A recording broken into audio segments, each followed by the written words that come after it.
श्रीगणेशाय नमः। अथ श्री विष्णुपञ्जरस्तोत्र विनियोगः। ॐ अस्य श्री विष्णुपञ्जरस्तोत्रमन्त्रस्य नारदऋषिः अनुष्टुप् छन्दः। श्रीविष्णुः परमात्मा देवता। अहं बीजं सोऽहं शक्तिः। ॐ ह्रीं कीलकं मम सर्वदेहरक्षणार्थं पाठे विनियोगः। ध्यानं परमं परस्मात् प्रकृतेरनादि मेकं निविष्टं बहुधा गुहायाम् सर्वालयं सर्वचराचरस्थं नमामि विष्णुं जगदेकनाथम्। ॐ विष्णुपञ्जरकं दिव्यं सर्वदुष्टनिवारणम् उग्रतेजो महावीर्यं सर्वशत्रुनिकृन्तनं त्रिपुरं दहमानस्य हरस्य ब्रह्मणोदितं तदहं सम्प्रवक्ष्यामि आत्मरक्षाकरं नृणाम्। पादौ रक्षतु गोविन्दो जङ्घे चैव त्रिविक्रमः। ऊरू मे केशवः पातु कटिं चैव जनार्दनः। नाभिं चैवाच्युतः पातु गुह्यं चैव तु वामनः। उदरं पद्मनाभश्च पृष्ठं चैव तु माधवः। वामपार्श्वं तथा विष्णुर्दक्षिणं मधुसूदनः। बाहुवे वासुदेवश्च हृदि दामोदरस्तथा। कण्ठं रक्षतु वाराह कृष्णश्च मुखमण्डलम्। माधवः कर्णमूले तु हृषीकेशश्च नासिके। नेत्रे नारायणो रक्षेत् ललाटं गरुडध्वजः। कपोलौ केशवो रक्षेत् वैकुण्ठः सर्वतो दिशम्। श्रीवत्साङ्कश्च सर्वेषाङ्गानां रक्षको भवेत्। पूर्वस्यां पुण्डरीकाक्ष आग्नेयां श्रीधरस्तथा। दक्षिणे नारसिंहश्च नैऋत्यां माधवोऽवतु। पुरुषोत्तमो मे वारुण्यां वायव्यां च जनार्दनः। गदाधरस्तु कौबेर्या मीशान्यां पातु केशवः। आकाशे च गदा पातु पाताले च सुदर्शनम्। सन्नद्धः सर्वगात्रेषु प्रविष्टो विष्णुपञ्जरः। विष्णुपञ्जरविष्टोऽहं विचरामि महीतले। राजद्वारे पथे घोरे सङ्ग्रामे शत्रुसङ्कटे। नदीषु च रणे चैव चोरव्याघ्रभयेषु च। डाकिनी प्रेतभूतेषु भयं तस्य न जायते। रक्ष रक्ष महादेव रक्ष रक्ष जनेश्वर। रक्षन्तु देवताः सर्वा ब्रह्मा विष्णु महेश्वरः। जले रक्षतु वाराह स्थले रक्षतु वामनः। अटव्यां नारसिंहश्च सर्वतः पातु केशवः। दिवा रक्षतु मां सूर्यो रात्रौ रक्षतु चन्द्रमः।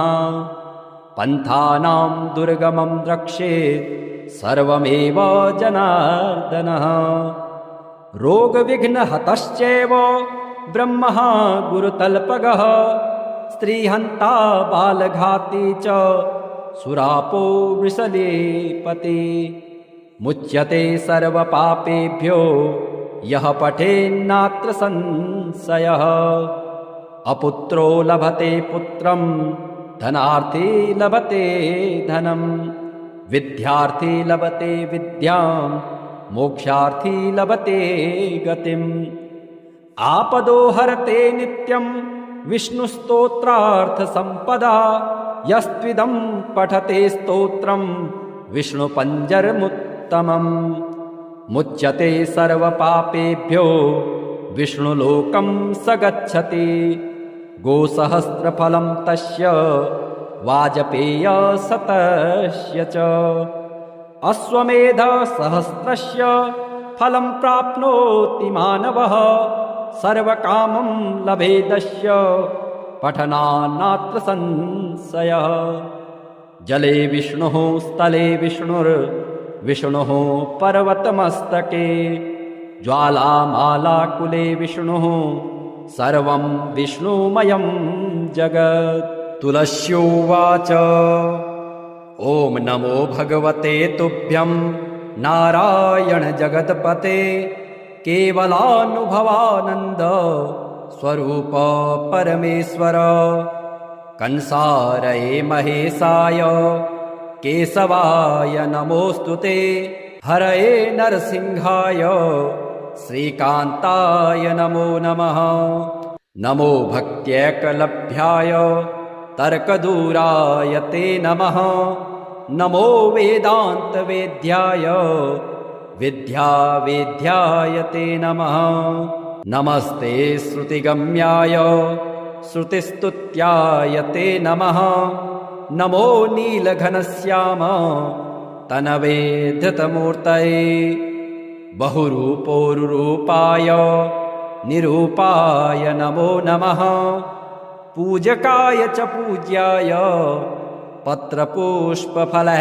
प्रभो अभवाय भवेच्छेत्रे सुखदुःखप्रदाय च तवैवाहं सुखकरा पञ्चमे प्रभुरीश्वर नमस्तुभ्यं नमस्तुभ्यं नमस्तुभ्यं हरे नमः इति श्रुत्वा दण्डवत्सा कृत्वा तञ्च प्रदक्षिणम् पुनस्तुष्टावतुष्टात्मा वचोभिर्मलः सखी नारायणाय सुरमण्डनमण्डनाय नारायणाय सकलस्थितिकारणाय नारायणाय भवभीतिनिवारणाय नारायणाय प्रभवाय नमो नमस्ते नारायणाय शतचन्द्रनिभाननाय नारायणाय मणिकुण्डलधारणाय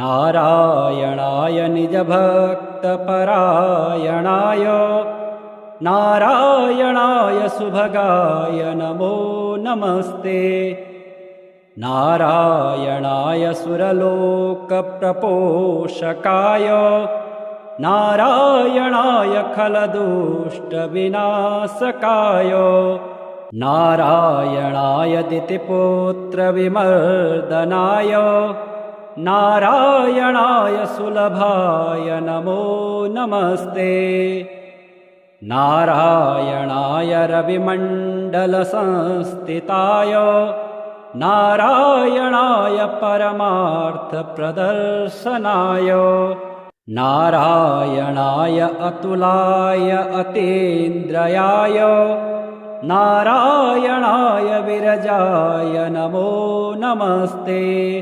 नारायणाय रमणाय रमावराय नारायणाय रसिकाय रसोत्सुकाय नारायणाय रजोवर्जितनिर्मलाय नारायणाय वरदाय नमो नमस्ते नारायणाय वरदाय मुरोत्तमाय नारायणाय अखिलान्तरसंस्थिताय नारायणाय भयशोकविवर्जिताय नारायणाय प्रबलाय नमो नमस्ते नारायणाय निगमाय निरञ्जनाय नारायणाय च हराय नरोत्तमाय नारायणाय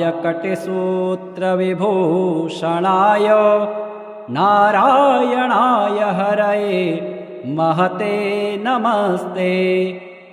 वारायणाय कटकाङ्गदभूषणाय नारायणाय मणिकौस्तुभशोभनाय नारायणाय तुलमौक्तिकभूषणाय नारायणाय चयमाय नमो नमस्ते। नारायणाय रविकोटिप्रतापनाय नारायणाय शशिकोटिसुसेतलाय नारायणाय यमकोटिदुरासदाय नारायणाय करुणाय नमो नमस्ते।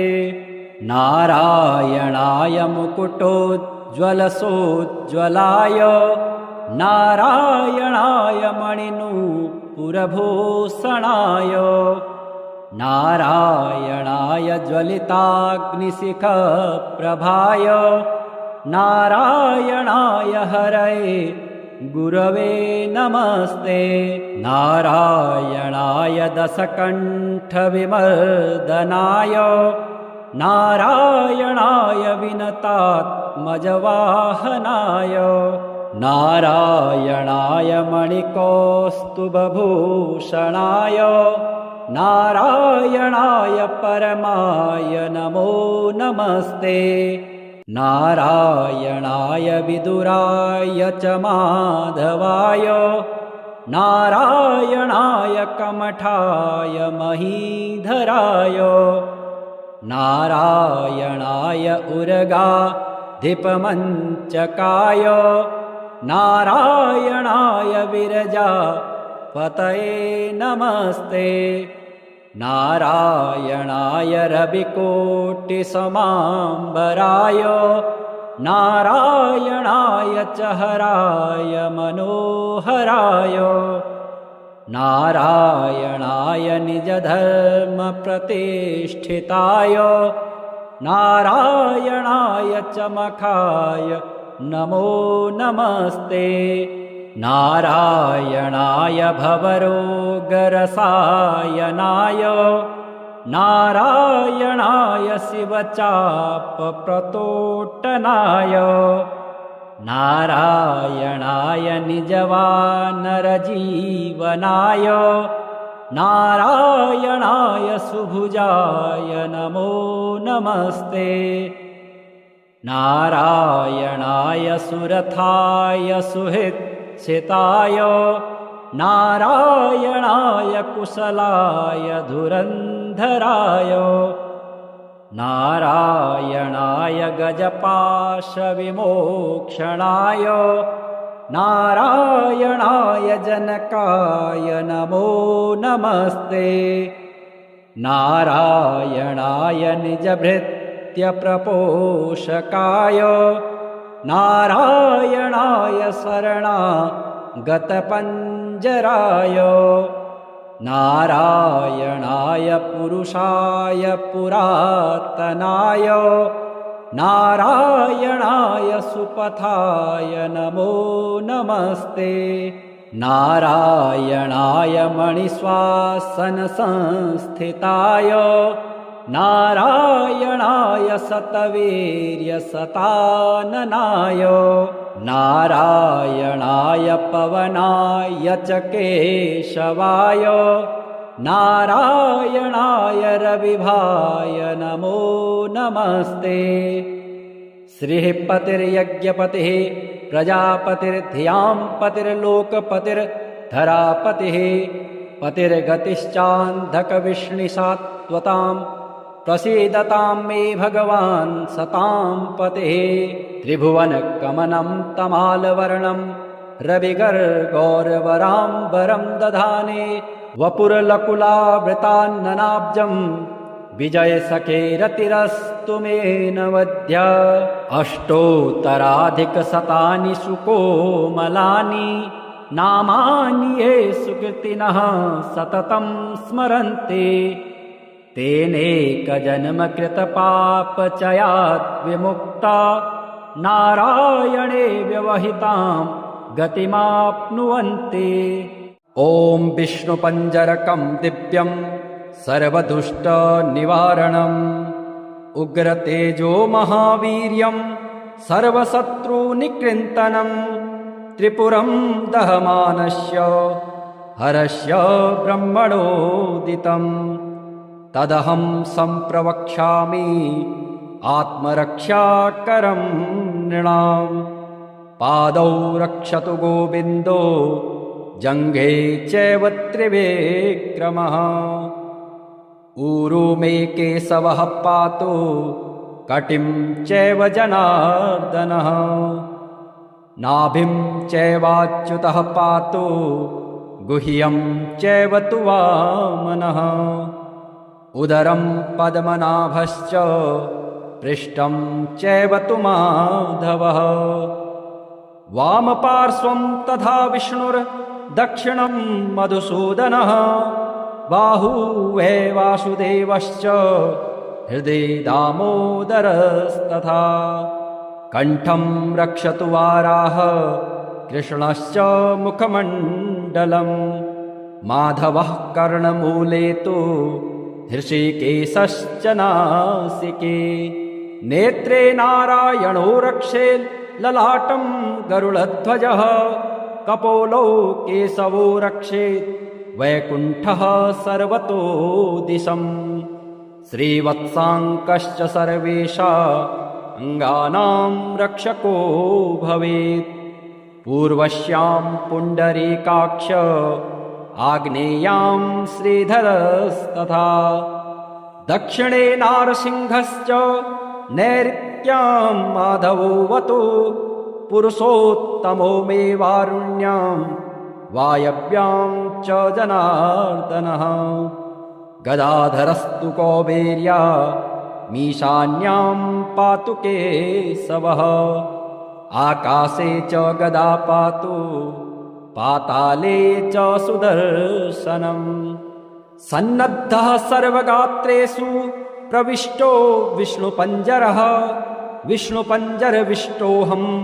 विचरामि महीतले राजद्वारे पथे घोरे सङ्ग्रामे शत्रुसङ्कटे नदीषु च रणे चैव चोरव्याघ्रभयेषु च डाकिनी प्रेतभूतेषु भयं तस्य न जायते रक्ष रक्ष महादेव रक्ष रक्ष जनेश्वर रक्षन्तु देवताः सर्वा ब्रह्मा विष्णुमहेश्वरः जले रक्षतु वाराह स्थले रक्षतु वामनः अटव्यां नारसिंहश्च सर्वतः पातु केशवः दिवा रक्षतु मां सूर्यो रात्रौ रक्षतु चन्द्रमः पन्थानां दुर्गमं रक्षेत् सर्वमेव जनार्दनः रोगविघ्नहतश्चैव ब्रह्मः गुरुतल्पगः स्त्रीहन्ता बालघाती च सुरापो वृषलेपति मुच्यते सर्वपापेभ्यो यः पठेन्नात्र संशयः अपुत्रो लभते पुत्रं धनार्थी लभते धनं विद्यार्थी लभते विद्यां मोक्षार्थी लभते गतिम् आपदो हरते नित्यं विष्णुस्तोत्रार्थसम्पदा यस्त्विदं पठते स्तोत्रं विष्णुपञ्जरमुत्तमम् मुच्यते सर्वपापेभ्यो विष्णुलोकं स गच्छति गोसहस्रफलं तस्य वाजपेयशतस्य च अश्वमेधसहस्रस्य फलं प्राप्नोति मानवः सर्वकामं लभेदस्य पठनान्नात्र संशयः जले विष्णुः स्थले विष्णुर्विष्णुः पर्वतमस्तके ज्वालामालाकुले विष्णुः सर्वं विष्णुमयं जगत् तुलस्योवाच ॐ नमो भगवते तुभ्यं नारायण जगत्पते केवलानुभवानन्द स्वरूप परमेश्वर कंसारये महेशाय केशवाय नमोऽस्तुते हरये नरसिंहाय श्रीकान्ताय नमो नमः नमो भक्त्यैकलभ्याय तर्कदूराय ते नमः नमो वेदान्तवेद्याय विद्यावेद्याय ते नमः नमस्ते श्रुतिगम्याय श्रुतिस्तुत्याय ते नमः नमो नीलघनश्याम तनवे धृतमूर्तये बहुरूपोरुरूपाय निरूपाय नमो नमः पूजकाय च पूज्याय पत्रपुष्पफलः प्रभो अभवाय भवेच्छेत्रे सुखदुःखप्रदाय च तवैवाहं सुखकरा पञ्चमे प्रभुरीश्वर नमस्तुभ्यं नमस्तुभ्यं नमस्तुभ्यं हरे नमः इति श्रुत्वा दण्डवत्सा कृत्वा तञ्च प्रदक्षिणं पुनस्तुष्टावतुष्टात्मा वचोभिर्मलः सखी नारायणाय सुरमण्डनमण्डनाय नारायणाय सकलस्थितिकारणाय नारायणाय भवभीतिनिवारणाय नारायणाय प्रभवाय नमो नमस्ते नारायणाय शतचन्द्रनिभाननाय नारायणाय मणिकुण्डलधारणाय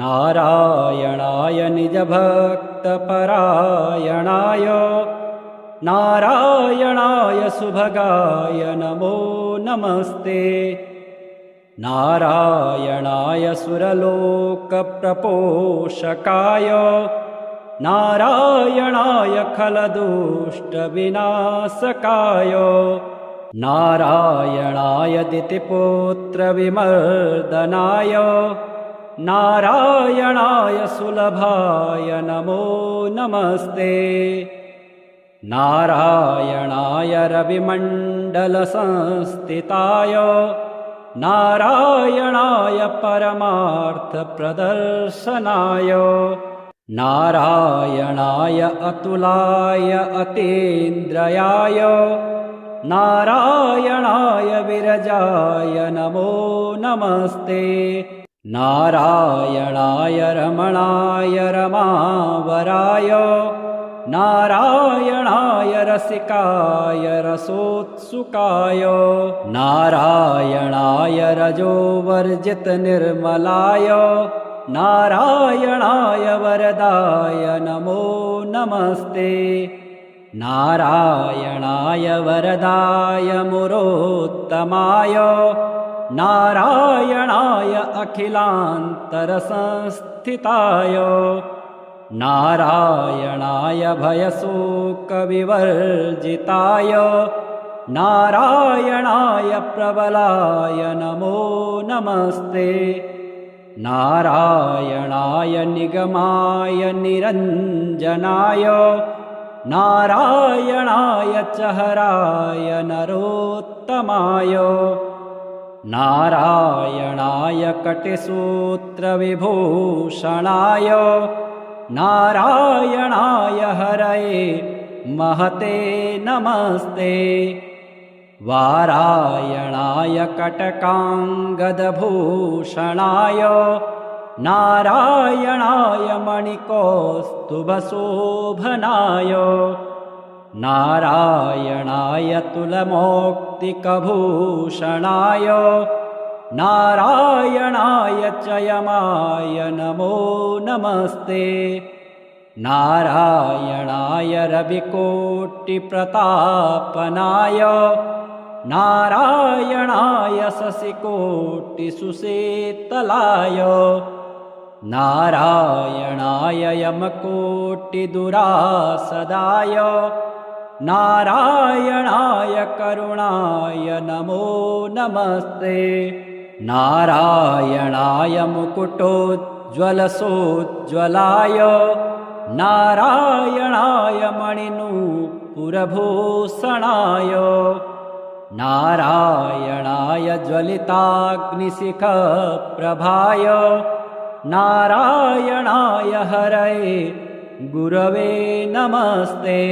नारायणाय दशकण्ठविमर्दनाय नारायणाय विनतात्मजवाहनाय नारायणाय मणिकौस्तुभभूषणाय नारायणाय परमाय नमो नमस्ते। नारायणाय विदुराय च माधवाय नारायणाय कमठाय महीधराय नारायणाय उर्गाधिपमञ्चकाय नारायणाय विरजापतये नमस्ते। नारायणाय रविकोटिसमाम्बराय नारायणाय च हराय मनोहराय नारायणाय निजधर्मप्रतिष्ठिताय नारायणाय च मखाय नमो नमस्ते। नारायणाय भवरोगरसायनाय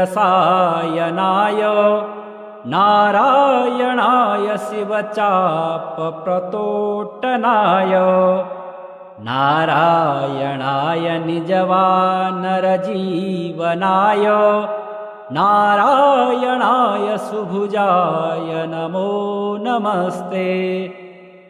नारायणाय सुरथाय सुहृच्छिताय नारायणाय कुशलाय धुरन्धराय नारायणाय गजपाशविमोक्षणाय नारायणाय जनकाय नमो नमस्ते। नारायणाय निजभृत्यप्रपोषकाय नारायणाय शरणागतपञ्जराय नारायणाय पुरुषाय पुरातनाय नारायणाय सुपथाय नमो नमस्ते। नारायणाय मणिश्वासनसंस्थिताय नारायणाय शतवीर्यशताननाय नारायणाय पवनाय च केशवाय नारायणाय रविभाय नमो नमस्ते। श्रीपतिर्यज्ञपतिः प्रजापतिर्धियां पतिर्लोकपतिर्धरापतिः पतिर्गतिश्चान्धकविष्णिसात्वतां प्रसीदतां मे भगवान् सतां पतिः। त्रिभुवनकमनं तमालवर्णं रविगर्गौरवराम्बरं दधाने वपुरलकुलावृतान्ननाब्जं विजयसखेरतिरस्तु मे नवद्य।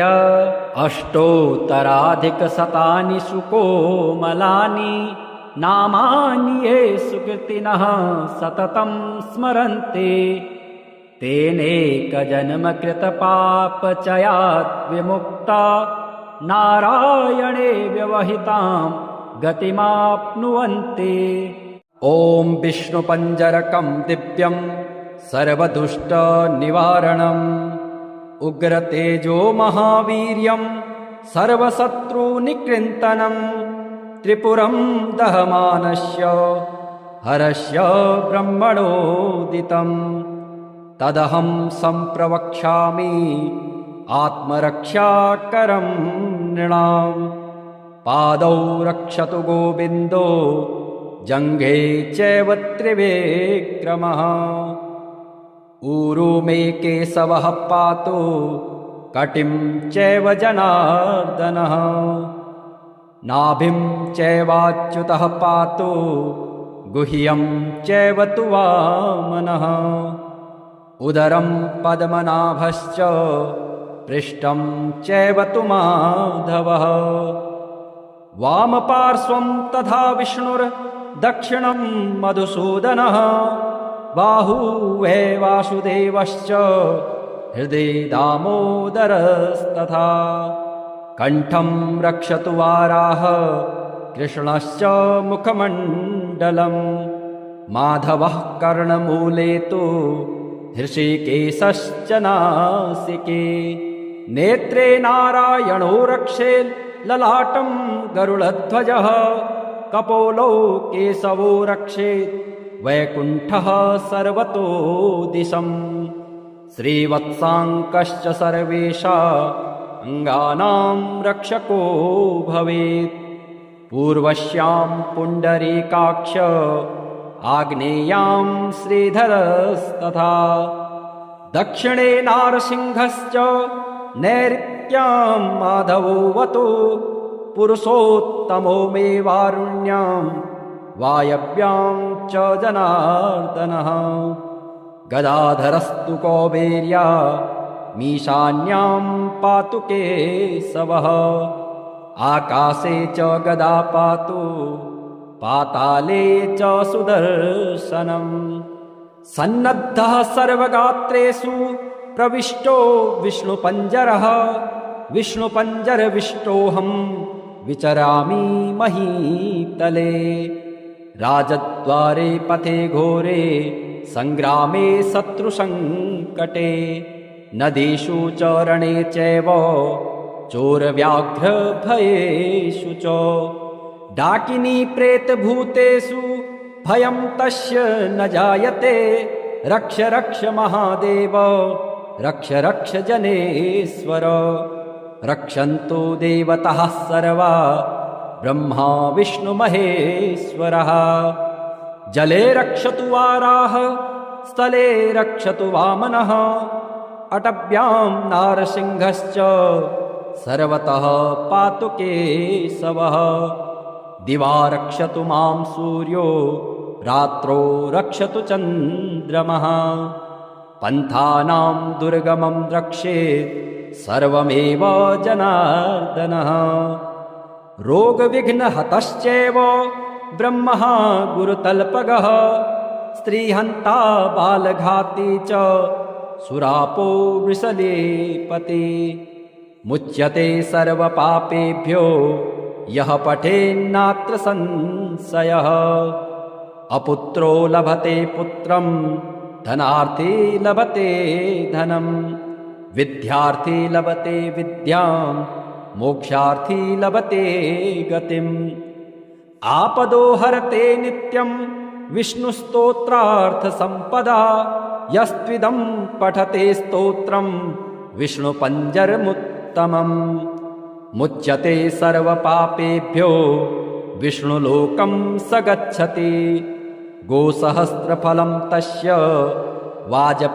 वाजपेयशतस्य च अश्वमेधसहस्रस्य फलं प्राप्नोति मानवः सर्वकामं लभेदस्य पठनान्नात्र संशयः जले विष्णुः स्थले विष्णुर्विष्णुः पर्वतमस्तके ज्वालामालाकुले विष्णुः सर्वं विष्णुमयं जगत् तुलस्योवाच ॐ नमो भगवते तुभ्यं नारायण जगत्पते केवलानुभवानन्द स्वरूप परमेश्वर कंसारये महेशाय केशवाय नमोऽस्तुते हरये नरसिंहाय श्रीकान्ताय नमो नमः नमो भक्त्यैकलभ्याय तर्कदूराय ते नमः नमो वेदान्तवेद्याय विद्यावेद्याय ते नमः नमस्ते श्रुतिगम्याय श्रुतिस्तुत्याय ते नमः नमो नीलघनश्याम तनवे धृतमूर्तये बहुरूपोरुरूपाय निरूपाय नमो नमः। पूजकाय च पूज्याय पत्रपुष्पफलैः प्रभो। अभवाय भवेच्छेत्रे सुखदुःखप्रदाय च तवैवाहं सुखकरा त्वञ्च मे प्रभुरीश्वर। नमस्तुभ्यं नमस्तुभ्यं नमस्तुभ्यं हरे नमः। इति श्रुत्वा दण्डवत्सा कृत्वा तञ्च प्रदक्षिणम् पुनस्तुष्टावतुष्टात्मा वचोभिर्मलः सखी। नारायणाय सुरमण्डनमण्डनाय नारायणाय सकलस्थितिकारणाय नारायणाय भवभीतिनिवारणाय नारायणाय प्रभवाय नमो नमस्ते।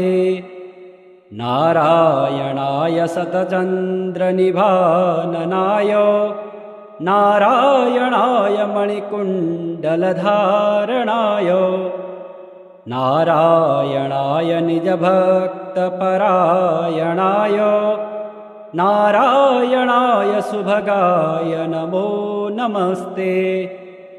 नारायणाय सुरलोकप्रपोषकाय नारायणाय खलदुष्टविनाशकाय नारायणाय दितिपुत्रविमर्दनाय नारायणाय सुलभाय नमो नमस्ते। नारायणाय रविमण्डलसंस्थिताय नारायणाय परमार्थप्रदर्शनाय नारायणाय अतुलाय अतीन्द्रयाय नारायणाय विरजाय नमो नमस्ते। नारायणाय रमणाय रमावराय नारायणाय रसिकाय रसोत्सुकाय नारायणाय रजोवर्जितनिर्मलाय नारायणाय वरदाय नमो नमस्ते। नारायणाय वरदाय मुरोत्तमाय नारायणाय अखिलान्तरसंस्थिताय नारायणाय भयशोकविवर्जिताय नारायणाय प्रबलाय नमो नमस्ते। नारायणाय निगमाय निरञ्जनाय नारायणाय चहराय नरोत्तमाय नारायणाय कटिसूत्रविभूषणाय नारायणाय हरये महते नमस्ते। वारायणाय कटकाङ्गदभूषणाय नारायणाय मणिकौस्तुभशोभनाय नारायणाय तुलमौक्तिकभूषणाय नारायणाय चयमाय नमो नमस्ते। नारायणाय रविकोटिप्रतापनाय नारायणाय शशिकोटिसुशीतलाय नारायणाय यमकोटिदुरासदाय नारायणाय करुणाय नमो नमस्ते। नारायणाय मुकुटोज्ज्वलसोज्ज्वलाय नारायणाय मणिनूपुरभूषणाय नारायणाय ज्वलिताग्निशिखप्रभाय नारायणाय हरये गुरवे नमस्ते। नारायणाय दशकण्ठविमर्दनाय नारायणाय विनतात्मजवाहनाय नारायणाय मणिकौस्तुभभूषणाय नारायणाय परमाय नमो नमस्ते। नारायणाय विदुराय च माधवाय नारायणाय कमठाय महीधराय नारायणाय उर्गाधिपमञ्चकाय नारायणाय विरजापतये नमस्ते नारायणाय रविकोटिसमाम्बराय नारायणाय च हराय मनोहराय नारायणाय निजधर्मप्रतिष्ठिताय नारायणाय च मखाय नमो नमस्ते नारायणाय भवरोगरसायनाय नारायणाय शिवचापप्रतोट्टनाय नारायणाय निजवानरजीवनाय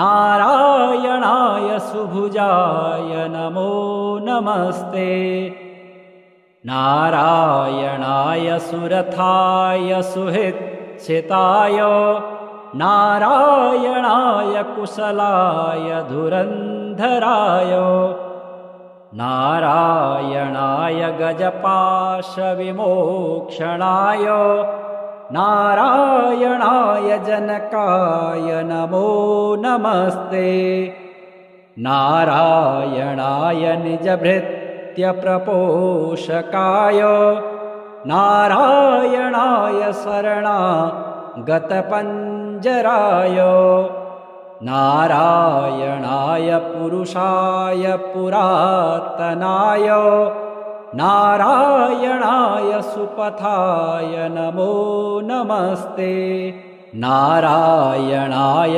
मणिश्वासनसंस्थिताय नारायणाय शतवीर्यशताननाय नारायणाय पवनाय च केशवाय नारायणाय रविभाय नमो नमस्ते श्रीपतिर्यज्ञपतिः प्रजापतिर्धियांपतिर्लोकपतिर्धरापतिः पतिर्गतिश्चान्धकविष्णुसात्वतां प्रसीदतां मे भगवान् सतां पतिः त्रिभुवनकमनं तमालवर्णं रविगर्गौरवराम्बरं दधाने वपुरलकुलावृतान्ननाब्जं विजयसखेरतिरस्तु मे नवद्य अष्टोत्तराधिकशतानि सुकोमलानि नामानि ये सुकृतिनः सततं स्मरन्ति तेनेकजन्मकृतपापचयात् विमुक्ता नारायणे व्यवहितां गतिमाप्नुवन्ति